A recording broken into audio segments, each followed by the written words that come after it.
Hi friends, Telangana ప్రజలకైతే good news. ఇది వరకైతే దొడ్డు బియ్యం ఇచ్చేవారు రేషన్లో, ఇప్పుడైతే సన్న బియ్యం ఇస్తున్నారు.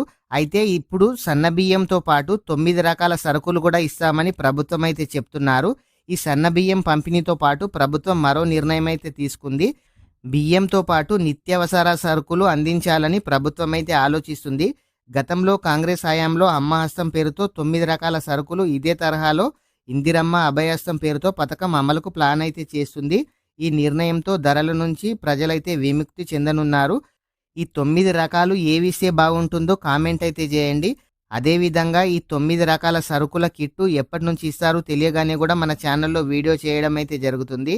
ప్రస్తుతానికైతే సన్న బియ్యం అయితే వస్తున్నాయి. ఈ 9 రకాల సరుకులు అయితే రావడం అయితే లేదు. త్వరలోనే ఈ 9 రకాల సరుకులు కూడా అందిస్తామని ప్రభుత్వం అయితే చెప్తున్నారు.